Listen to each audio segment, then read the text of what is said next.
Subscribe गर्नुहोस् सको शंखरापुर च्यानललाई र बेल नोटिफिकेसन अन गरी सको शंखरापुरका सबै भिडियोहरू मजाले हेर्नुहोस्।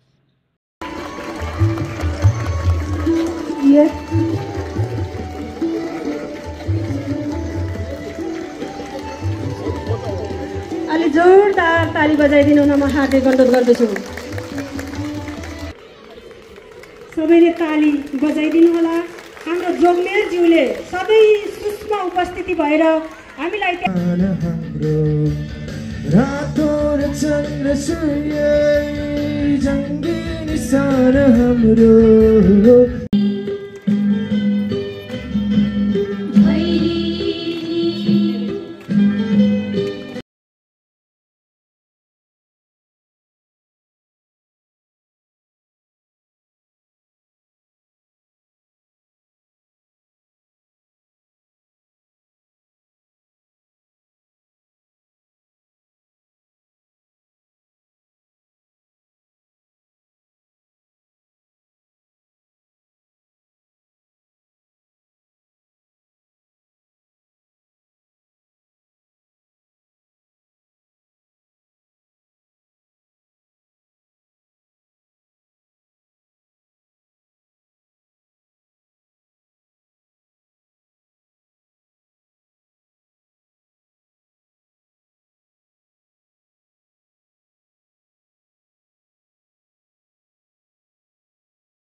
बस्ती सुरु भएको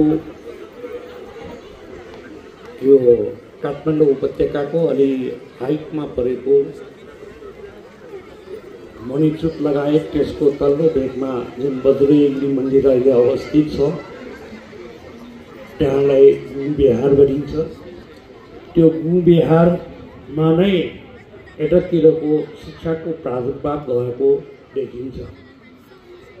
भनिन्छ इतिहासविदहरूको कुरा अनुसार त्यहाँका अहिले पनि देखिएका चलन चल्तीहरू हेर्दा बौद्ध धर्मको महायानी विद्यालयको रूपमा त्यो सङ्केत गरिन्छ।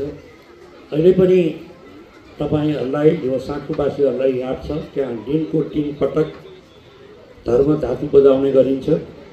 गम त्यो 3 पटक गरिन्छ। त्यो विद्यालय समयमा आउने, टिफिन पिरियड र कक्षा सञ्चालन पछिको घन्टी बजाउने जस्तो त्यो अवशेषको रूपमा अहिले पनि रहेको छ।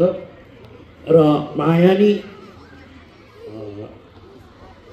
ज्ञान दिने विद्यालयको रूपमा हामी गुम्बिहारलाई लिन सक्छौँ र यो भेगको सुरुवाती विद्यालय केही हुनुपर्छ भन्ने मलाई लाग्छ। त्यस्तै देव शमशेरको पालामा भाषा पाठशालाहरू खुलेको थियो। त्यसको अहिले पनि एउटा विद्यालय अहिले साँखु आधारभूत विद्यालय भनिन्छ, त्यसको स्थापना भएको थियो। त्यसको साथसाथै जस्तै बाल्यकालमा यो सिङ्गापुर सतहमा पनि त्यहाँको नारायणगिरी ज्यूले केही विद्यार्थीहरूलाई अध्यापन गराउने कामहरू पनि गरेको पाइन्छ। त्यस्तै शिक्षाको प्रचार प्रसारको क्रममा हाम्रा बुढापाकाहरूले भनेअनुसार प्रजातन्त्रको उदयकालमा ताराप्रसाद बाजे उहाँले पनि शिक्षा दिनेको साथसाथै राजनीतिक शिक्षा पनि दिनुहुन्थ्यो र राणा शासनको अन्तका लागि केही कथा भन्ने क्रममा त्यसैको विरोध गर्थ्यो। जस्तै शुक्रराज शास्त्रीले राणा शासनको विरोध गर्थ्यो।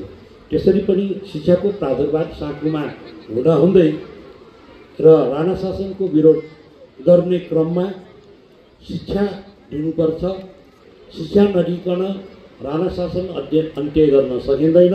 पहिला नागरिकलाई शिक्षित बनाउनुपर्छ, उनीहरूलाई राज्यले गरेका दमन शोषणका कुराहरूको अध्यापन गराउनुपर्छ भन्ने कुराहरूको साथसाथै शुक्रराज शास्त्रीज्यूहरूले यो शिक्षालय खोल्ने, पुस्तकालयहरू खोल्ने काम गरेको थियो। केही कालखण्डमा नै हाम्रो यस विद्यालयका संस्थापक अध्यक्ष करिब 2002 सालमा यहाँका शिक्षाप्रेमीहरू, यहाँका समाजसेवीहरूले पनि यस भेगका बालबालिकाहरूलाई शिक्षित तुल्याउनु छ, पढाउनु छ भन्दै 2007 सालमा यो अहिलेको शङ्करापुर नगरपालिका 7 को एउटा घर र त्यसबेला सुरुमा प्रधानाध्यापक हुनुहुन्थ्यो द्वारिकालाल श्रेष्ठ। उहाँकै घरमा उहाँकै प्रधानाध्यापकत्वमा विद्यालय सञ्चालन गरिएको भन्ने कुरा हामीले यहाँका पूर्व विद्यालय व्यवस्थापन समितिका सरहरू जस्तै पूर्व सरहरूबाट हामीले सुनेका छौँ। यसरी 7 सालमा विद्यालय स्थापना भयो। त्यसमा अग्रणी भूमिका अघि पनि यहाँ उच्चारण गरिएको थियो जोगमेर श्रेष्ठज्यूको अध्यक्षतामा स्कुल सञ्चालन गर्दै विद्यार्थी सङ्ख्या बढ्दै जाँदा घरमा नपुग्ने, पार्टीहरूमा पढाउने, त्यहाँ पनि नपुगेर सालिनरीका पार्टीहरूमा पनि पढाएको हुँदा हुँदै 2018 सालमा करिब केदारमन बेटी शिक्षा मन्त्री हुनुहुन्छ। उहाँले यो अहिलेको भवन शिलान्यास गर्नुभएको र करिब 2022 सालमा र एसएलसी दिने क्रममा यही भवनमा विद्यालय सञ्चालन गरिएको। यसरी गर्दै 2054 सालमा बहुदलको प्रादुर्भावपछि शिक्षालाई 10 कक्षासम्म सीमित गर्नु हुँदैन, उच्च शिक्षालाई अगाडि बढाउनुपर्छ भनेर 11-12 सञ्चालन गर्ने 52 सालदेखि सुरु भएको थियो। यहाँ 54 सालमा जोगमेर श्रेष्ठजीकै अध्यक्ष भएको र त्योभन्दा अगाडि राजभाइ श्रेष्ठ अध्यक्ष हुँदा कुरा चल्दै 54 सालदेखि 11-12मा मानविकी सङ्काय र व्यवस्थापन सङ्काय सञ्चालन गऱ्यौँ। त्यस्तै 69 सालमा आएर एजुकेसन विषय पनि हामीले यस विद्यालयमा 11-12मा सञ्चालन गऱ्यौँ भने 2075 सालमा विज्ञान विषय, त्यस्तै 79 सालमा कानुन, 80 सालमा ब्युटिसियन र यो 81 सालमा प्लम्बिङ एन्ड वायरिङ गरेर व्यावसायिक विषयहरू पनि सञ्चालन गर्ने अवस्थामा हामी पुगेका छौँ। त्यसका लागि शङ्करापुर नगरपालिकाका पूर्व मेयरज्यूले धेरै सहयोग गर्नुभएको थियो। त्यस्तै हालका मेयरज्यूहरूले पनि यो स्कुलको उन्नति गर्नका लागि, यसलाई व्यवस्थापन गर्नका लागि शङ्करापुर नगरपालिकाका हालका टिमले पनि धेरै नै सहयोग गरिरहेको छ र त्यो सहयोग भएकोले नै हामीले यस विद्यालयमा आजभोलि 11-12मा अध्यापक विद्यार्थीहरूलाई 6वटा विषय त अनिवार्य भइहाल्यो। त्यसको साथसाथै अरू 2वटा विषय प्लम्बिङ एन्ड वायरिङ र ब्युटिसियनलाई एक्स्ट्रा विषयको रूपमा सञ्चालन गर्न हामी गइरहेका छौँ र त्यसमा विद्यार्थीहरूको उपस्थिति पनि बढेकै देखिन्छ। यसरी विद्यालयलाई विकास गर्ने क्रममा धेरै चुनौतीहरू छन्। 2072 सालको भूकम्पपछि यस विद्यालयका करिब 8वटा स्ट्रक्चरहरूमध्ये 6वटा स्ट्रक्चर रेड स्टिकर पाएको थियो। 6वटा स्ट्रक्चरहरूमध्ये केही स्ट्रक्चरहरू सबलीकरण गरिएका छन्, केही नयाँ भवनहरू बनेका छन्। त्यसो गर्दै पनि विद्यालयलाई स्थान अभावको पूर्ति छ। विद्यालय भवन यसरी बनाइँदै गर्दा हाम्रो टोलमा एउटा के कुरा गइरहेछ भन्दाखेरि विद्यालयले अरू प्रगति त गरेका छैन, बाँकी त्यसले भवन बनाएछ, विद्यार्थी पनि छैन के भन्ने कुराहरू गरिरहेको त्यस्तो गुनासो आएको छ। वास्तवमा भवन हामीले बनाउँदै जाँदा जति भवन नपुगेको जस्तै देखिने, जस्तै विज्ञान सङ्काय सञ्चालन गऱ्यौँ, करिब ल्याबहरू नै चाहियो, 3-4वटा कोठा, कक्षा कोठा चाहियो। एउटा भवन त विज्ञान भवन नै छ, सानो छ। विद्यार्थी सङ्ख्या बढ्दै गयो भने प्रयोगशाला त्यसले अपर्याप्त हुने अवस्था छ। त्यस्तै ब्युटिसियन राख्यौँ, ब्युटिसियनको ल्याब चाहियो। प्लम्बिङ राख्यौँ, प्लम्बिङको लागि ल्याब चाहियो। विषयगत शिक्षकहरूको लागि कोठा व्यवस्थापन गर्न सकेका छैन। पाहुनाहरू आउँदा कसैलाई कोही सुत्नु पऱ्यो भने त्यो व्यवस्थापन छैन। यी कुराहरू हेर्दाखेरि विद्यालयमा गरिनुपर्ने कार्यहरू, शिक्षण कार्यलाई अगाडि बढाउनलाई सहयोग गर्नका लागि कक्षा कोठाहरू अनिवार्य रूपमा आवश्यक हुँदो रहेछ। त्यो अनुभूति गर्दै हामीले निर्माण कार्यहरू पनि अझ थप गर्दै गरेका छौँ। यो कुरा एउटा हाम्रो सबै अभिभावकज्यूहरूले, विद्यार्थीहरूले र यहाँका राजनीतिक दलहरूले बुझ्दिनका लागि पनि म अनुरोध गर्दछु। यसरी विद्यालयको यो प्रगति विवरणको साथसाथै हाम्रो विद्यार्थीहरूको विवरण करिब मैले 5 वर्षको मोटामोटी तथ्याङ्क सङ्कलन गरेका छौँ। त्यसमध्ये 77 सालमा विद्यार्थीमा नर्सरीदेखि 12 कक्षासम्म गरेर 444 थियो। 78 सालमा आएर 422, 79 सालमा 544, 80 सालमा 532, त्यस्तै 81 सालमा 545 यसपालि विद्यार्थीहरू अहिलेसम्म रहेको देखिन्छ। त्यस्तै 77 सालमा नतिजा कस्तो छ भन्नेमा पनि अलिकति मैले हेरेको थिएँ। 2077 साल कोरोना युगको समय, त्यस बेला आन्तरिक मूल्याङ्कन नै थियो। 8 कक्षा, 10 कक्षा, 12 कक्षा। त्यस बेला करिब 12 कक्षामा 35, 10 कक्षामा 48, 8 कक्षामा 35 विद्यार्थीहरू थिए।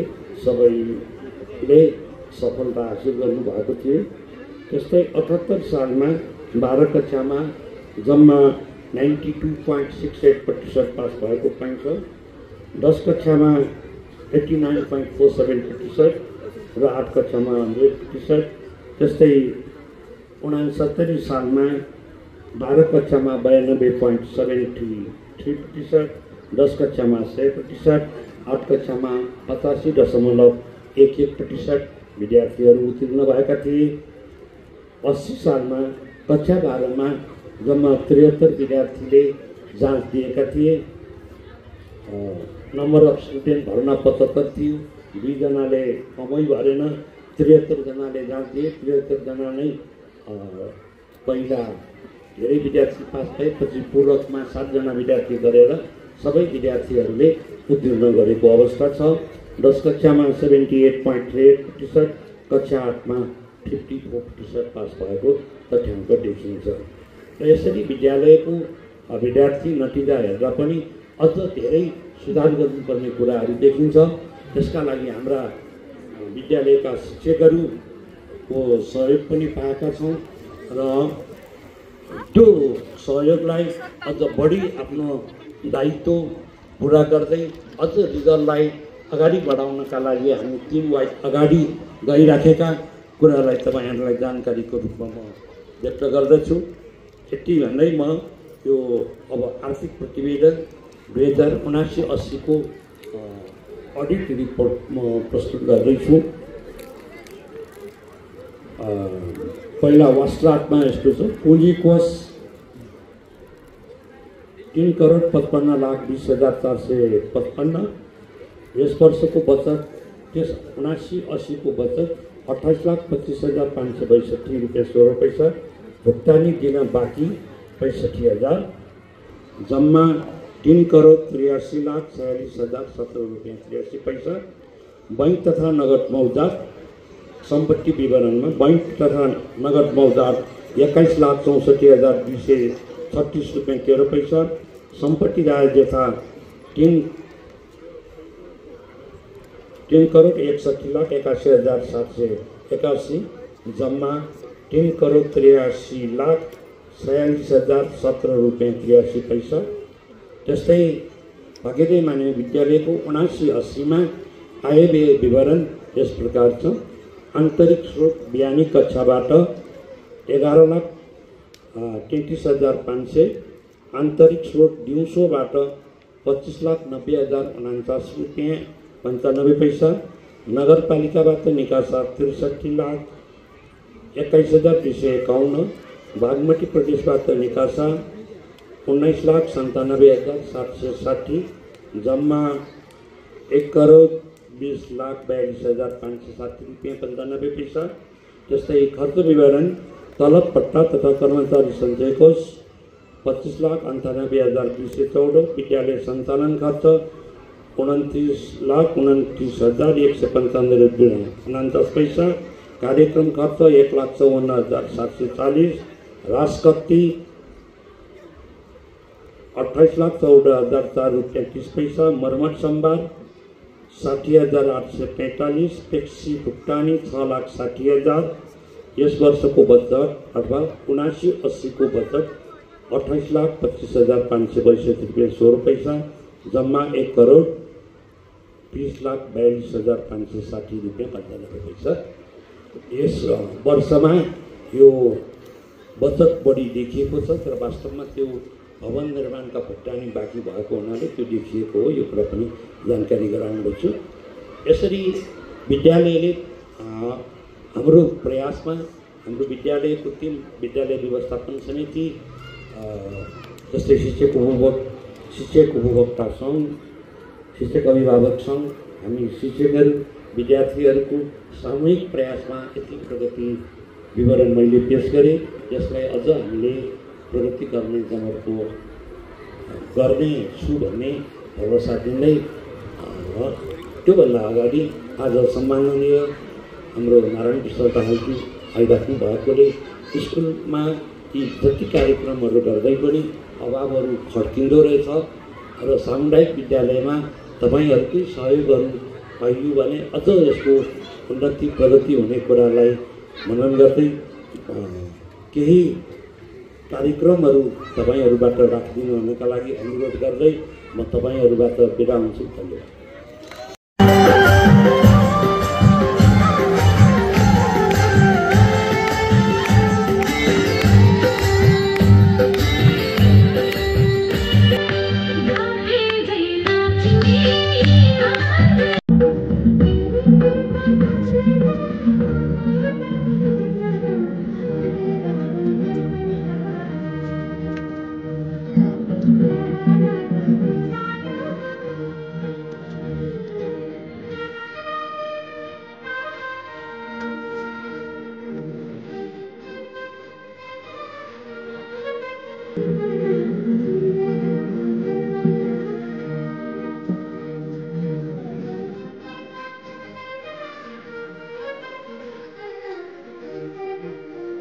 यही 2007 सालमा स्थापना भई विक्रम सम्वत 2022 सालमा एसएलसी हालको एसएससी र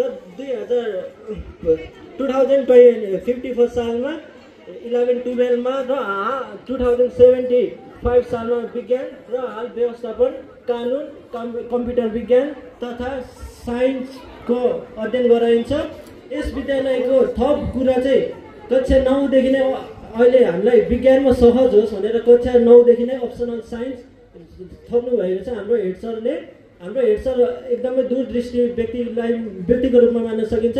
उहाँले विद्यार्थीहरूलाई कक्षा 1 देखि 10 सम्मकोमा विज्ञान विषयमा पढाइने विभिन्न बोट बिरुवाहरूलाई प्रत्यक्ष अध्ययन गर्न सकोस् भनेर यस विद्यालयमा नै विद्यार्थीहरूका साथमा हरित गृहको निर्माण गर्नुभएको छ।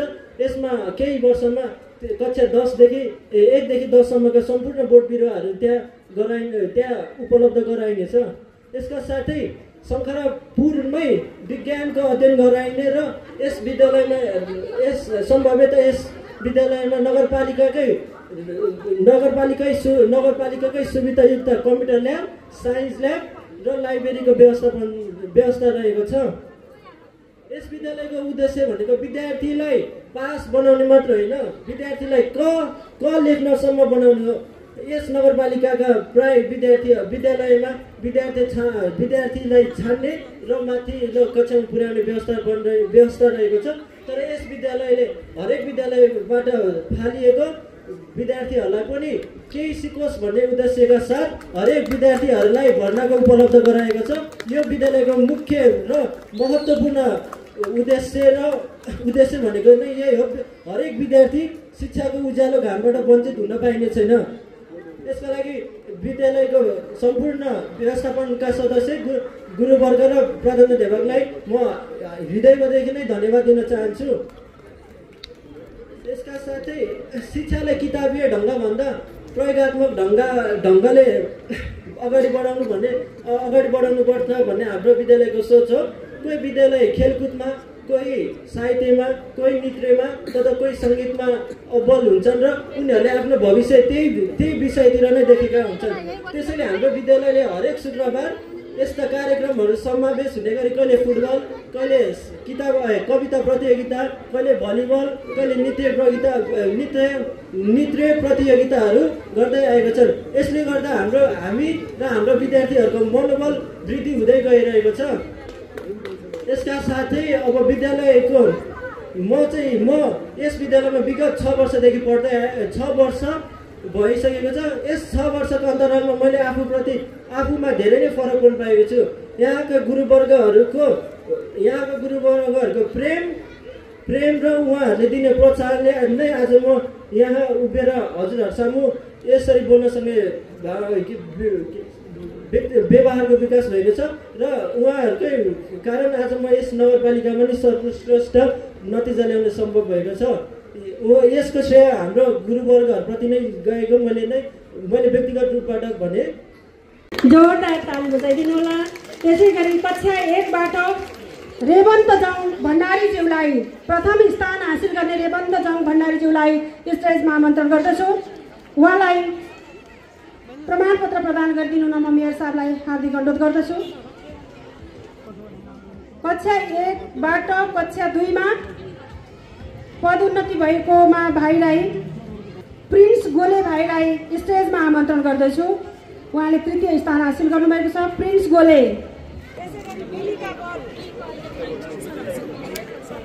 स्थापना भयो र शिक्षा क्षेत्रको भाग्यलाई चम्काउनका लागि सुरुवाती दिन हो। त्यसो भएको हुनाले हामीले गौरव गर्नुपर्छ भन्ने कुरा गर्वपूर्वक राख्न चाहन्छु। र सँगसँगै अघि प्रज्यूले बोल्ने सिलसिलामा इतिहासका केही कुराहरू जोड्नुभयो। मलाई अलिकति थप्न मन लागिरहेको छ। पुष्पलाल श्रेष्ठले लेख्नु भएको छ एउटा पुस्तकमा, यो क्षेत्र, यो वज्रयोगिनी क्षेत्र, मणिचुड क्षेत्र भनेको मानव सभ्यताको विकास भएको ठाउँ हो। मानव सभ्यताको विकास भएको ठाउँ भनेको शिक्षाको पनि क्षेत्र हो। र यहाँ आदिम समयमा जति बेला मातृसत्तात्मक समयको युग सुरुवात भएको थियो, त्यो सुरुवाती चरणमा नै नेपालमा यदि त्यस्तो कुनै अवशेषहरू फेला पर्दछ भने त्यो वज्रयोगिनीमा फेला पर्छ, साँखुमा फेला पर्दछ। जुन बेला यो उपत्यका जलले भरिभराउँथ्यो भन्ने कुरा लेख्नु भएको थियो, त्यो कुरा म यहाँ राख्न चाहन्छु। भने अर्कोतर्फ बौद्ध धर्मको महायान सम्प्रदायको ज्ञानको क्षेत्र त हुँदै हो। उहाँले विभिन्न तथ्य र अहिलेसम्म त्यसको अवशेषका रूपमा रहेका कुराहरूलाई उदाहरण दिएर भन्नुभयो। मेरो जहाँसम्म मेरो ज्ञान छ, मैले अध्ययन गरेको छु, यो वज्रयान शाखाको त यहाँ ठुल्ठुला विद्यालयहरू थिए र वज्रयान बौद्ध धर्मको वज्रयान सम्प्रदायको सुरुवातको ठाउँ भनेकै वज्रयोगिनी मन्दिर क्षेत्र हो, साँखु क्षेत्र हो। यो हाम्रो ऐतिहासिक शिक्षाको क्षेत्रमा गर्व गर्न लायक र मानव सभ्यताकै क्षेत्रमा गर्व गर्न लायक, विश्वमा हामीले देखाउने एउटा महत्त्वपूर्ण शिक्षा क्षेत्रको उपलब्धिको रूपमा हामीले हाम्रो ठाउँलाई लिन सक्छौँ। पछिल्लो समयमा भाग्योदय पुरानो विद्यालय, अब यस विद्यालयबाट राष्ट्रिय अन्तर्राष्ट्रिय जगतमा कैयन व्यक्तित्वहरूको विकास भयो। अहिले पनि राष्ट्रको सेवा गरिरहनु भएको छ। त्यस कुरालाई पनि हामीले गौरवपूर्वक लिन पर्ने हुन्छ भने अब आजभोलिको समयमा आएर भाग्योदयलाई असाध्यै मार्जिनलाइज्ड पिपुलले मात्रै पढाउने, पछि परेका मान्छेहरूले, आर्थिक रूपमा विपन्नहरूले पढाउने विद्यालयको रूपमा मात्रै स्थापित गर्न खोजियो। र यहाँ मैले आफ्ना छोरीहरूलाई यो विद्यालयमा भर्ना गर्न खोज्दा पनि एकाथरी साथीहरूले यहाँ भर्ना गर्दै नगर भन्नुभयो, अर्काथरी साथीहरूले रुसनजी निरजी लगायतले यहीँ पढाउँ भन्नुभयो। मैले उहाँहरूको सल्लाह मानेर यो विद्यालय एकदमै मार्जिनलाइज्ड पिपुलको मात्रै विद्यालय नभएर तपाईँ हामी सबै मान्छेहरूको मध्यम वर्गीयको पनि हो, उच्च वर्गीय व्यक्तित्वहरूको पनि विद्यालय बनाउनुपर्छ भन्ने मान्यताका साथ मैले आफ्ना बच्चाहरूलाई यहाँ भर्ना गरेको छु। त्यो कुरा मैले यहाँहरू समक्ष जानकारी दिन चाहन्छु। र सँगसँगै सबै अभिभावकज्यूहरूलाई पनि यसरी यो गौरव गर्न लायकको विद्यालय थियो र बनाउनुपर्छ भन्ने विषयमा लाग्नका लागि अपिल र अनुरोध पनि गर्न चाहन्छु। र यसका साथसाथै अहिले विभिन्न यो मेरिट लिस्टमा परेर पुरस्कार प्राप्त गर्नुहुने, प्रमाणपत्र प्राप्त गर्नुहुने भाइ बहिनीहरूलाई बधाई भन्न चाहन्छु र शुभकामना दिन चाहन्छु। यस सँगसँगै यो पोलिसी मेकर राष्ट्रिय सभाका सम्मान्य ज्यू जस्तो गरिमामय व्यक्तित्व समेत हाम्रो बिचमा उपस्थित हुनुभएको बखतमा म केही शिक्षाका पोलिसीका सन्दर्भमा अलिकति कुराहरू राख्न चाहन्छु। विद्यालयको हकमा आज मैले अघि उल्लेख गरे जस्तै असाध्यै तल्लो तहका मान्छे मात्रै सरकारी विद्यालय रोज्ने स्थिति किन बन्यो? अनि विद्यालयहरूमा पढिसकेपछि विद्यार्थीहरूले देशलाई गाली गर्ने, यो देशमा कामै छैन, यो देश नालायक देश हो, यो देश पत्रु देश हो भन्ने भावना कहाँबाट आयो? त्यो मलाई लाग्छ त्यो शिक्षाबाट आयो। म यहाँहरू समक्ष राख्न चाहन्छु, औपनिवेशिक कालमा ब्रिटिसले इस्ट इन्डिया कम्पनीले इन्डियामा जब चाहिँ शासन सत्ता हातमा लियो, मैले गत वर्ष पनि यहाँ उल्लेख गरेको थिएँ, त्यस बखतमा लर्ड मकले भन्ने एकजना उनीहरूको औपनिवेशिक शिक्षा लागू गर्नका लागि एउटा शिक्षा आयोग बनाएको थियो उपनिवेश कालमा।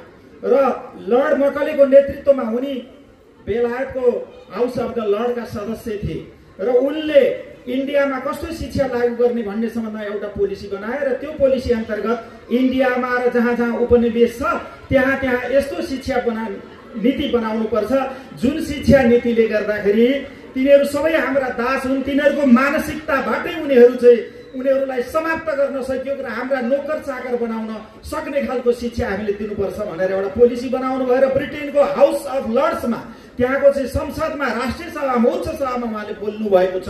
त्यो रेकर्ड छ, अहिले पनि हामीले हेर्नुपर्ने हुन्छ। र इन्डियामा त त्यो शिक्षा लागू भयो नि, त्यस भएको हुनाले अहिले पनि त्यहाँका मान्छेले जागिर खान्न नोकरी गर्छन्।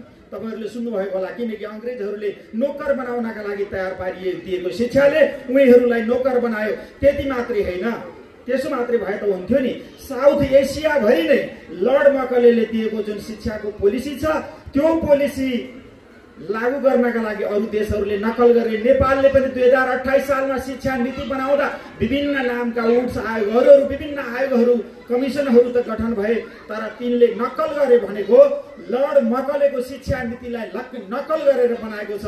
अङ्ग्रेजहरूले उपनिवेश लाग्नका लागि बनाएको शिक्षा नीति लागू गरेको छ। त्यसो भएको हुनाले त्यस ढङ्गको शिक्षा नीतिबाट तयार भएका विद्यार्थीहरूले के गर्दछ? आफ्नो भाषा माया नगर्ने मात्रै होइन, आजभोलि स्कुलहरूले समेत नेपाली बोल्यो भने कारबाही गर्ने। यो कस्तो पोलिसी हो? मातृभाषा बोल्नै नहुने, लाज लाग्ने। हामीले त भन्नुपर्छ यी विद्यालयहरूमा तामाङ भाषामा शिक्षा हुनुपर्छ, यी विद्यालयहरूमा नेपाल भाषा नेवार भाषामा शिक्षा नीति हुनुपर्छ र त्यसै गरी नेपाली भाषाको पनि प्रवर्धन गर्नुपर्छ।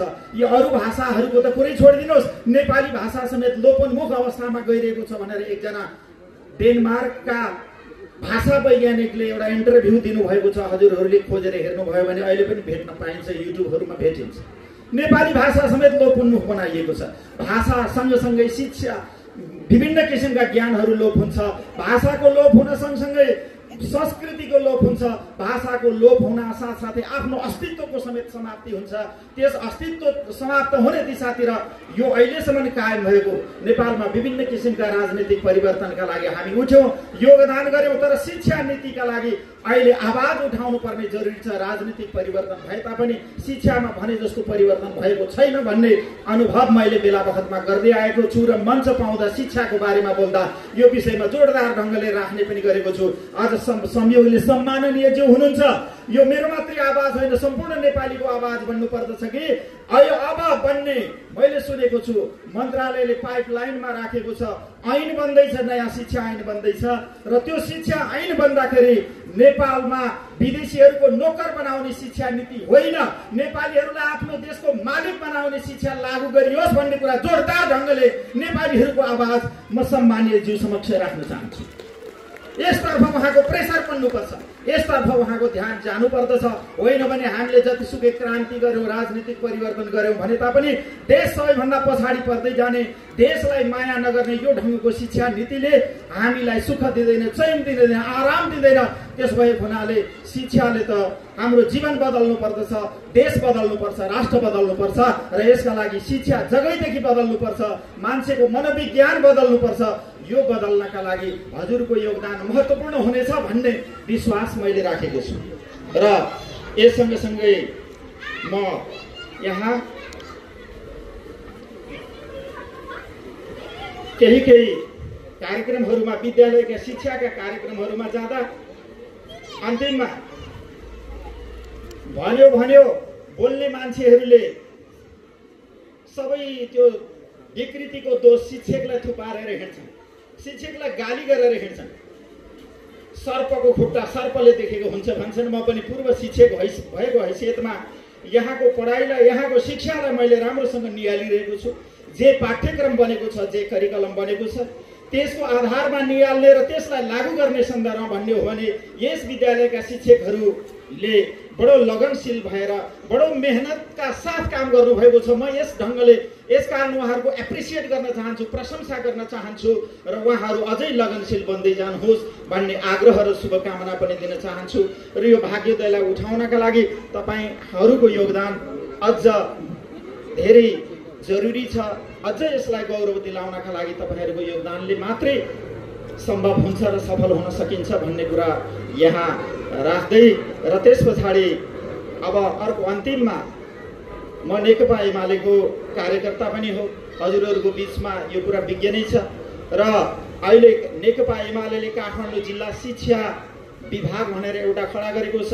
शिक्षा विभागको प्रमुख मलाई नै बनाएको छ पार्टीले र यसले गर्ने काम भनेको के त भन्दा नगरको शिक्षा पोलिसी कस्तो हुनुपर्छ, काठमाडौँ जिल्ला अन्तर्गतका प्रदेशको शिक्षा नीतिमा के सुझाव दिन सकिन्छ र राष्ट्रिय शिक्षा नीतिमा के सुझाव दिन सकिन्छ भनेर यसले सुझाव सङ्कलन गर्दछ। र यस सुझाव सङ्कलन गर्नका लागि बिना पूर्वाग्रह, कुनै राजनैतिक आग्रह, कुनै पनि ढङ्गको पूर्वाग्रह नराखिकन, आग्रह नराखिकन हामीले काम गर्नेछौँ र हामीले विभिन्न विज्ञका रायहरू लिनेछौँ, अभिभावकका धारणाहरू बुझ्नेछौँ, विद्यार्थीका धारणाहरू बुझ्नेछौँ र तत्त नगरपालिका, त्यसै गरी प्रदेश र यो देशको सरकारलाई र माथिल्लो तह शिक्षा नीति बनाउने ठाउँसम्मलाई पोलिसी निर्माण गर्ने ठाउँमा हामी हाम्रो धारणा राख्नेछौँ। त्यो धारणा आम नेपालीहरूको शिक्षाको धारणा बनोस्। यसका लागि हजुरहरू सबैले योगदान गर्न सक्नुहुनेछ, सुझाव दिन सक्नुहुनेछ। मलाई हजुरले भेटेर सुझाव दिन सक्नुहुन्छ, लिखित रूपमा दिन सक्नुहुन्छ, मेल गर्न सक्नुहुन्छ, मेसेन्जरबाट दिन सक्नुहुन्छ र यो ढङ्गका सुझावहरू राख्नका लागि सामान्य आग्रह पनि हजुरहरूलाई गर्दै विद्यालय शङ्करापुर 6 साकु काठमाडौँ सम्मान पत्र।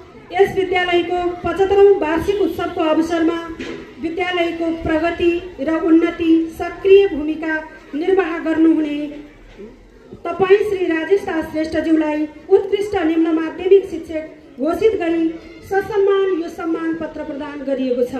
आगामी दिनमा पनि तपाईँको ज्ञान, शिक्षण कौशलतामा निखारता र थप प्रभावकारिताको अपेक्षासहित हार्दिक बधाई एवं शुभकामना व्यक्त गर्दछौँ।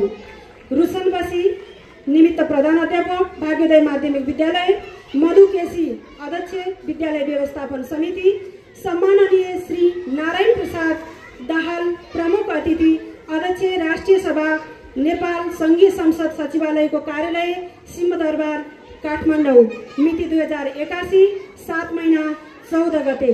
उहाँलाई सम्मान अर्पण गरिदिनु हुन सम्माननीय आजका प्रमुख अतिथि नारायण प्रसाद दाहालज्यूलाई म हार्दिक अनुरोध गर्दछु।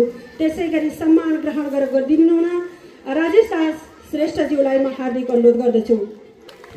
उहाँलाई माला लगाइदिनु हुन नगर प्रमुखज्यूलाई म हार्दिक अनुरोध गर्दछु।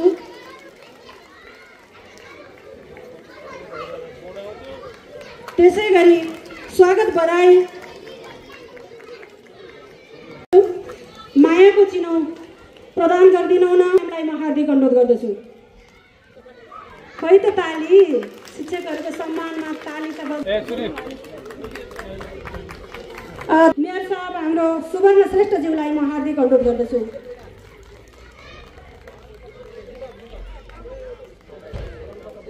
र प्रमाणपत्र प्रदान गरिदिनु हुन शङ्करापुर नगर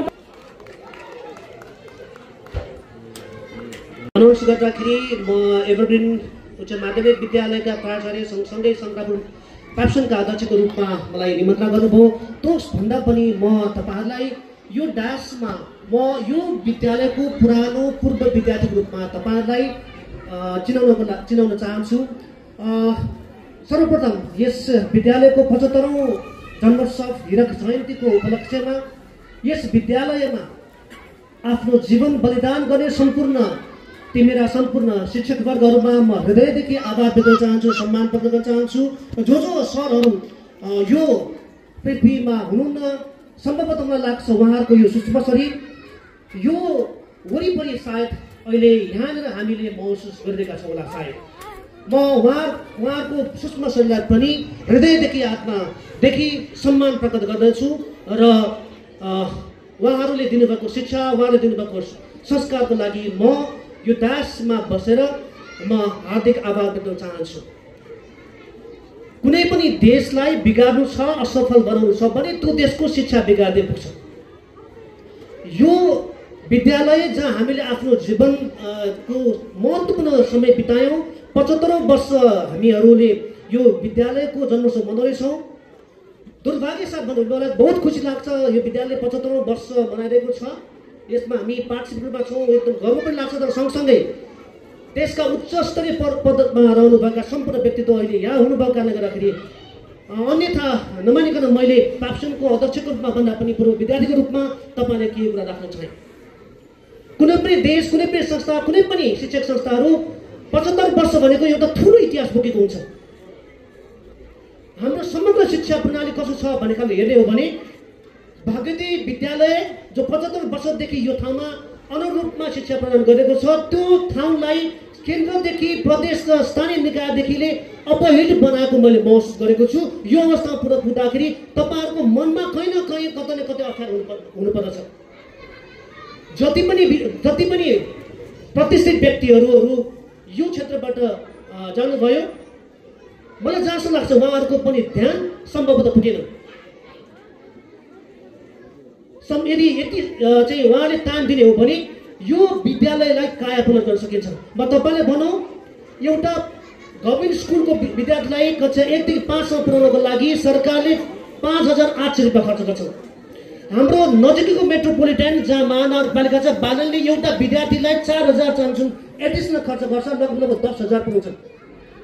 म यहाँ बसेर हाम्रो अगाडि सामान्य व्यक्तित्व हुनुहुन्छ, राष्ट्रिय सभाका अध्यक्ष हुनुहुन्छ, प्रदेशदेखि प्रदेशका सम्पूर्ण अग्रज व्यक्ति हुनुहुन्छ, राजनीतिक रूपमा चाहिँ माथिल्लो ओहदा पुग्नुभएका सम्पूर्ण व्यक्तित्व हुनुहुन्छ, स्थानीय सभा पनि मेयर साहबदेखि लिएर मेयरका प्रत्याशीहरू र राजनीतिक क्षेत्रमा एउटा तहगत बन्नुभएका सम्पूर्ण व्यक्तित्व हुनुहुन्छ। तपाईँहरूले भाग्योदयलाई माथि उकास्न कुनै त्यस्तो प्लान बनाउनु भयो?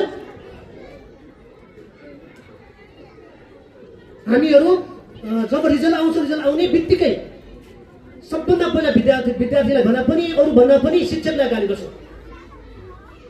भन्नुहोस्, शिक्षकले सबै कुरा बिगारिदिएको छ। यो सम्पूर्ण सिस्टमका चाहिँ खराब पक्ष चाहिँ चिजहरू भन्ने खालको राख्छौँ। दुर्भाग्यपूर्ण कुरा हो, यो सम्पूर्ण कुराको चाहिँ जवाबदेही पोलिसी मेकरहरूको। यहाँ जो अहिले पस्नुहुन्छ दासमा, उहाँहरूको फेलरको कुरा कारणले हो।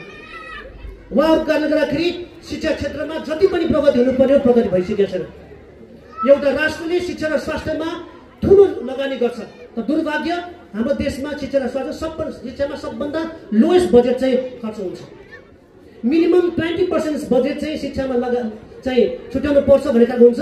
हाम्रो देशमा लगभग 12%, 10%, 11% बजेट चाहिँ लागु हुन्छ, जसले गर्दाखेरि विद्यालयमा विद्यार्थीको तलब, शिक्षकको तलबको लागि चाहिँ खर्च हुन्छ। तर त्यो सँगसँगै जति पनि इन्फ्रास्ट्रक्चर बनाउनु पर्ने हो त्यसको लागि कहीँ कतै पनि त्यो कोर्सहरू युज भएको हुँदैन। म विशेष गरेर यो ठाउँबाट आज मैले भनिहालेँ, म पूर्व विद्यार्थीको नाताबाट भन्दैछु, म मेयर साहब, मेयर साहब प्रदेश र सँगसँगै यो चाहिँ क्षेत्रबाट पोलिटिक्स क्षेत्रमा बनाउनुभएका सम्पूर्ण पोलिटिसियन लिडरहरू, राष्ट्रसभाका सम्माननीय अध्यक्षज्यू लगायत सम्पूर्णलाई यो कुरामा विशेष ध्यान दिनको लागि चाहिँ अनुरोध गर्छु। एउटा ठाउँ, एउटा क्षेत्र जसले 75 वर्षसम्म अनुरूपमा चाहिँ योगदान दिएको छ, तपाईँहरूले यो ठाउँका वरिपरिका ठाउँहरू हेर्नुभयो भने तपाईँहरूलाई कहीँ न कहीँ कता न कतै आत्मा ग्लानीको बोध नहोस्। यो बारेमा विशेष सोच्नु लागि आग्रह गर्दै सँगसँगै सम्पूर्ण शिक्षक, मेरो सम्पूर्ण शिक्षकवर्गहरू, सँगसँगै शिक्षा क्षेत्रमा लागेका सम्पूर्ण शिक्षाकर्मीहरूलाई म यो ठाउँबाट यो 75 वर्षको हृदय जयन्तीमा म खुसियाली साध्न चाहन्छु, आभार व्यक्त गर्न चाहन्छु, धन्यवाद दिन चाहन्छु। र अर्को कुरो भनेको, म सँगसँगै शिक्षा क्षेत्रमा प्राइभेट सेक्टरमा रहेको कारणले गर्दाखेरि देशले यति धेरै ठुलो ग्याप लगाइदिएको छ, यति धेरै कन्फ्लिक्ट ल्याइदिएको छ। शिक्षक कुनै निजी र कुनै सार्वजनिक शिक्षक हुँदैनन् महोदय। शिक्षक हो, विद्यार्थी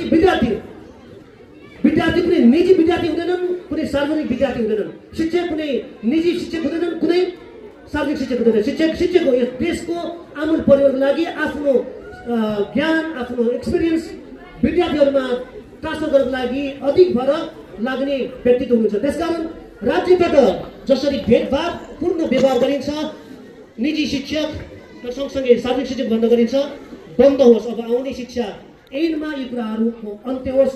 म विशेष अनुरोध गर्न चाहन्छु, आग्रह गर्न चाहन्छु सम्पूर्ण विद्यार्थीहरूलाई समग्र रूपमा त्यस्तै खालको अपर्च्युनिटी दियोस् र अब आउने दिनहरूमा एउटा आमूल परिवर्तन भएको आवास पाउन सक्ने अवस्था रहोस्। यो दिनदेखि यो हृदय जयन्ती जो व्यक्तिहरू हुनुहुन्छ, राष्ट्रसभाका अध्यक्ष, सम्माननीय व्यक्तिहरू, व्यासमा आसीन सम्पूर्ण पोलिटिकल सेक्टरका सम्पूर्ण व्यक्ति भएकाले गर्दाखेरि एउटा आशाको केन्द्र बनोस्।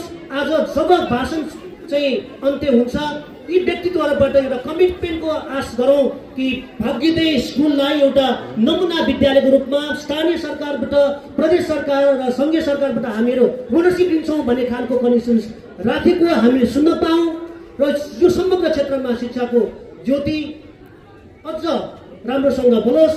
सम्पूर्ण विद्यार्थी भाइ बहिनीहरूलाई यो 75औं वर्षको शिक्षा क्षेत्रको ठाउँबाट म हार्दिक आभार व्यक्त, शुभकामना व्यक्त गर्दै सम्पूर्ण शिक्षक साथीहरूलाई यही दासबाट हार्दिक सल्युट गर्दै बिदा हुन्छ। धन्यवाद।